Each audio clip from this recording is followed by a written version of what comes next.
it's the perpetual indebtedness that, like back in Houston, if you've got a house that's worth $200,000, you might pay $5,000 or $6,000 or $7,000 a year in taxes. So even if the house is paid off, the taxes continue. So you're never actually there where you're just sitting there. Right, because if you don't pay your taxes, then they come after you, right? So it's really not.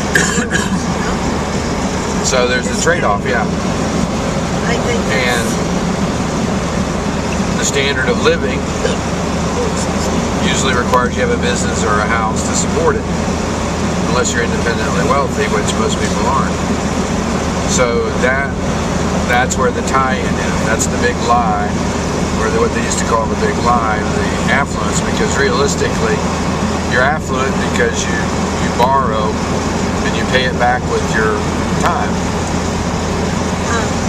And since your time is the only thing you have, it's the most valuable thing you have, you compromise and give it away.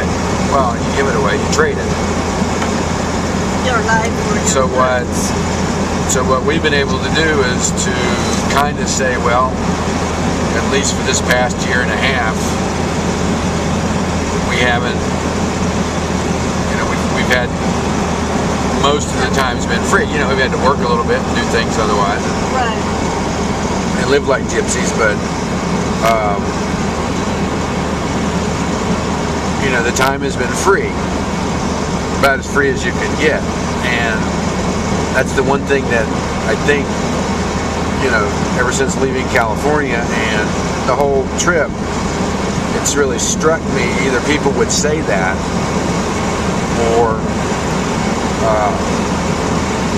golly gee, you're so lucky to be able to do that, because I can't do it, we can't do it, because whatever the reasons are, obligations, responsibilities, and it was interesting to go back and talk with my relatives back east, because the one relative that told me that you're doing the smart thing, going while you can, even if you're hoofing it, do it while you can when you're younger, was the one relative that's probably not going to live very long. It's an uncle that has a heart problem, and he's the only one. Everybody else says, you're irresponsible. Not so many words, not as directly, but disapprove. They say, well, they want you to get they want me to get a job and a house, and go back and put a suit back on, and be responsible. Well, I've done my family, I've done my career. What's left? I can keep doing it, then I'm going to die, and then I won't have free time, or the time won't be mine.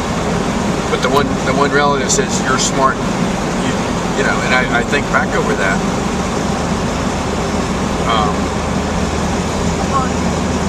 Because he's not going to make it. He may not live another year or maybe two. He may, but he may not. Do you think most people, when they're facing death right here,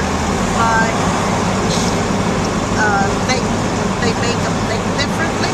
Oh yeah, absolutely. I think, yeah, absolutely. Especially if you are faced with some sort of illness where you're not going to make it. Right. For instance, you've got a bad heart, and it's only going to last so long. No matter what you do, it's only going to last so long, and so your mortality is limited there. Now mine, I might live, okay, assuming there's no strange illness or cancer or something, but assuming that I don't have a car wreck or any of that, I can expect to live probably 15, 20, 25, 30 years more. Okay, so I actually am feeling my mortality, because I realize this is the last portion of my life. Right. 2/3 of my life are basically done. I'm down to the last third. And, I can ignore that. I can say, deny that. I can say, well, medicine is going to extend that to 50 years. It's not being truthful, and I know that. And so I think part of the reason to take off on the trip and to to give it all up was that mortality staring me in the face. Because realistically, I was thinking that I might only have 10, 12, 15 years of pretty good health. So, you know, it's enough time to go live in the jungle, build a house in the jungle, maybe set it up for when I'm older and I won't be able to do very much or do less. But I think the realization that that's it.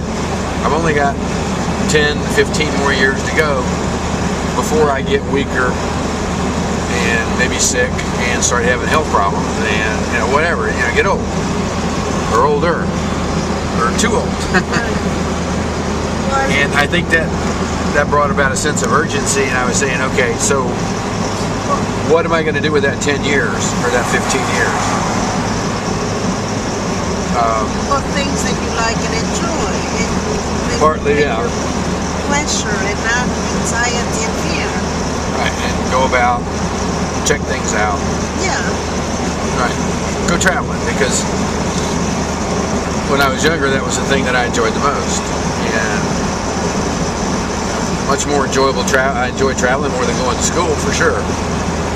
And yet, then getting married and having the family, you know, I never regretted that or resented that. But if you're married with a family, you got to support them, and so I had to work.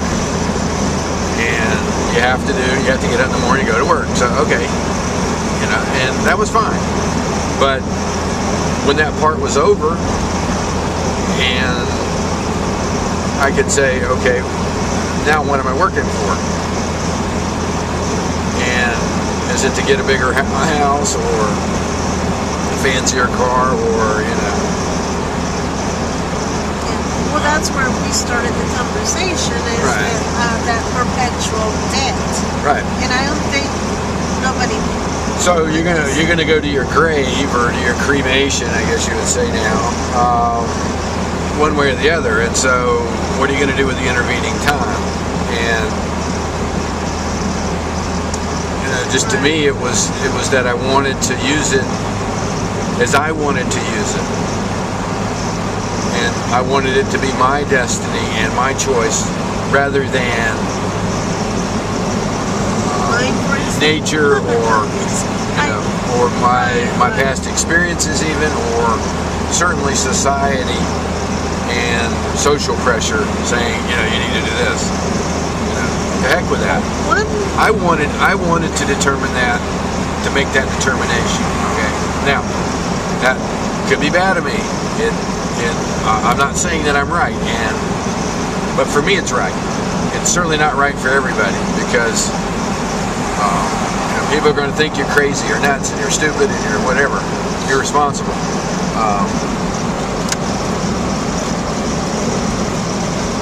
So we got to get over here. They're working up there. There's some kind of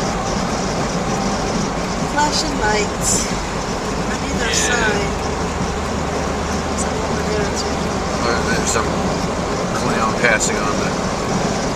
Oh, there's a cop car over there and a cop car right here.